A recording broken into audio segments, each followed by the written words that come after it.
जब आप टेस्ट दे रहे हैं तो टेस्ट को ये समझ के दीजिए कि आप एग्जामिनेशन हॉल में दे रहे हैं। और टेस्ट देते समय आपकी रणनीति क्या होनी चाहिए?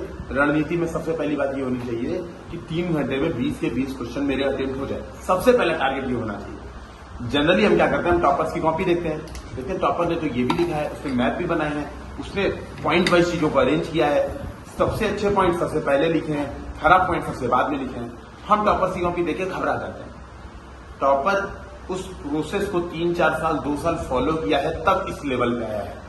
आप अगर बिगिनर हैं तो आपको कहीं ना कहीं वो रास्ता तय करके वहां पे जाना पड़ेगा, न कि डायरेक्ट जाएंगे।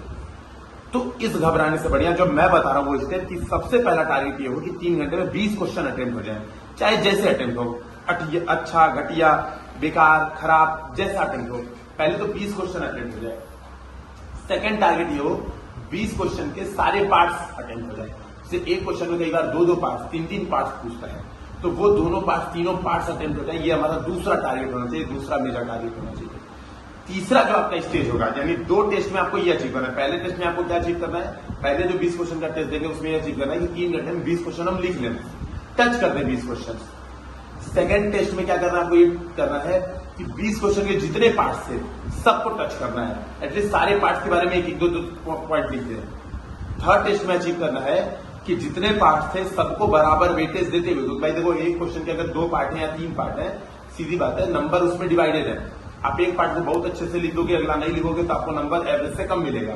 और अगर कोई व्यक्ति दोनों पार्ट्स को ठीक ठाक लिखता है, एवरेज भी लिख देता है, तो उसको नंबर आपसे ज्यादा मिल जाएगा। तो जो तीसरे टेस्ट में हमारा टारगेट होना चाहिए वो ये होना चाहिए कि सभी पार्ट्स को प्रॉपर डिमांड के हिसाब से वेटेज देते हुए लिख देना। चौथा जब टेस्ट देंगे तो करेंगे कि वैल्यू एडिशन। तो चौथे के बाद जितने टेस्ट होंगे उसमें आता है वैल्यू एडिशन, कि एग्जाम में हमको कोटेशन यूज करना है, हमको डायग्राम यूज करना है, हमको मैप्स बनाने हैं, हमको फ्लो चार्ट्स बनाने हैं, हमको कोई स्पेशल फैक्ट्स बताने हैं। ये चीज आएगी लेवल 4 में। इस बात को समझिएगा, आपको लेवल के हिसाब से चीजों को करना है, न कि डायरेक्ट कूद के काम करना है। ये बात ध्यान रखिए। फिर जब आप आंसर राइटिंग करते हैं तो कोशिश ये कीजिए कि अपने आंसर में फैक्ट से बताइए चीजों को। कुछ चीजें जो मैं बता रहा हूं आपसे वो आंसर राइटिंग की जो इंपॉर्टेंट चीजें जो आपको मेंस में ध्यान रखनी है। दीपक रावत सर ने बताया था रिग फार्मूला, RIG फार्मूला उन्होंने बताया था, वो बहुत बढ़िया फार्मूला था, रिग। ठीक है, आर का मतलब है रिपीटिशन। अपने आंसर में चीजों को रिपीट मत कीजिए। अभी हम लोग सृजन की कॉपी चेक कर रहे हैं, हमें सीरीज की कॉपी चेक कर रहे हैं, तो हम लोग देखते हैं कि यार बच्चे एक ही पॉइंट को 3-3 बार बता रहे हैं, 2-2 बार बता रहे हैं, अलग अलग तरीके से बता रहे हैं। इंट्रोडक्शन में भी वही पॉइंट लिखा, कंक्लूजन में भी सेम टू सेम लिख दिया, इंट्रोडक्शन मेन बॉडी में कई पॉइंट सेम टू सेम लिख दिए। ये एकदम गलत है। एग्जामिनर के ऊपर बहुत निगेटिव इम्पैक्ट जाएगा। उसको लगेगा आपको चीजें नहीं आती हैं, आपको अंडरस्टैंडिंग नहीं, आप एक ही बात को केवल और केवल केवल और केवल क्या कर रहे हो, लिख रहे हो। तो रिपीटिशन कभी मत कीजिए। ठीक है, रिपीटिशन एकदम मत कीजिए, बहुत ज्यादा नुकसानदेह होता है आपके आंसर में रिपीटिशन करना। हम लोग जब ध्रुव बैच में जब पढ़ा रहे हैं, जो ध्रुव बैच में हम लोग सामने से चीजों को पढ़ा रहे हैं, सामने से बताते हैं, तो हम लोग यही कराते हैं, है ना। जैसे कई लोग कमेंट कर रहे थे कि सर ध्रुव में भी कराते हैं। पहले आपको जनरल आंसर सिखाते हैं, फिर आपको वैल्यू एडिशन बताते हैं, फिर आपको डायग्राम्स बताते हैं। तो ध्रुव बैच में सारे स्टेज फॉलो किए जाते हैं। इवन हम लोग ये भी बताते हैं ध्रुव बैच में कि देखो ये क्वेश्चन की डिमांड है, रिपीटिशन नहीं होना चाहिए। जो रिपीटिशन वाला बता रहा हूँ ध्रुव बैच में इस पर भी फोकस किया जाता है। तो जैसे कई लोग का डाउट था कि सर ध्रुव बैच में ऐसा करवाइए, वो करते हैं हम लोग। इसी तरह से जो जी है, जी का मतलब है जनरल। बहुत ज्यादा आपको जनरल पॉइंट्स एग्जाम में नहीं मिलने हैं, आपको चीजों को स्पेसिफिक लेवल पे ले जाना होगा। नो डाउट जो प्रश्न आपको आता ही नहीं है, अगर आपको प्रश्न के बारे में जानकारी ही नहीं है, तो नो डाउट कि आप थोड़े जनरल पॉइंट से अपनी बातें भरते हैं, गैस फिल आप करते हैं, ये नो डाउट। लेकिन आपको ये बात समझनी पड़ेगी कि सारे पॉइंट्स केवल और केवल जनरल लिख देना, ये आपको बहुत ज्यादा नुकसानदेह होगा।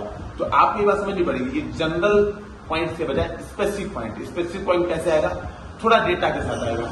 ठीक है, थोड़ा डेटा के साथ आएगा, थोड़ा आप कह सकते हो कि आपको क्या कहते हैं कुछ कोटेशन से आएगा स्पेसिफिक पॉइंट, किसी इंस्टीट्यूट के डेफिनेशन से आएगा स्पेसिफिक पॉइंट। ये चीजें समय साथ मैंने जो लेवल 4 बताया उसके साथ आएगा। और तीसरी बात है कि आपको थोड़ा इनोवेटिव रहिए। ठीक है, थोड़ा इनोवेटिव रहिए चीजों को लेके, प्रेजेंटेशन को लेके, डायग्राम्स को लेके। जैसे मान लीजिए इंटरनेशनल रिलेशन पर अगर प्रश्न आता है, मान लो सपोज प्रश्न आता है अगर इंडो पैसिफिक पे कोई प्रश्न आता है। अब इंडो पैसिफिक पे प्रश्न आने का मतलब ये नहीं कि मैप बना के इंडो पैसिफिक दिखा दिया कि ये इंडो पैसिफिक रीजन है। No doubt one of the demand प्रश्न की थी इंडो पैसिफिक पे प्रश्न है, तो आप इंडो पैसिफिक दिखा सकते हैं। लेकिन एक जो बढ़िया क्या कहते हैं स्टूडेंट होगा, वो दिखाएगा कि इंडो पैसिफिक रीजन क्यों महत्वपूर्ण है। क्योंकि वहां पे सुंडा स्टेट है, यहाँ पे मलक्का स्टेट है, जो कि क्या करता है विश्व के इतने % व्यापार को, ट्रेड को क्या करता है, अपना कैप्चर करता है। इस वजह से इंडो पैसिफिक का बहुत ज्यादा योगदान है। इंडो पैसिफिक की जो आबादी है, तो ये डेटा उस मैप पे दिखाएगा, आबादी इतनी ज्यादा है, ये दुनिया का सबसे बड़ा रिसोर्स रीजन है आबादी के कारण, वो बात वो अपने डायग्राम्स में दिखाएगा। तो इसको कहते हैं इनोवेशन पार्ट। तो ये आपके आंसर में होनी चाहिए, ये चीजें समय के साथ आएंगी। ठीक है, मैं अब वापिस आ चुका हूं अपने शहर में। ठीक है, थोड़ा मेरा इधर दौरा है, मतलब शहर में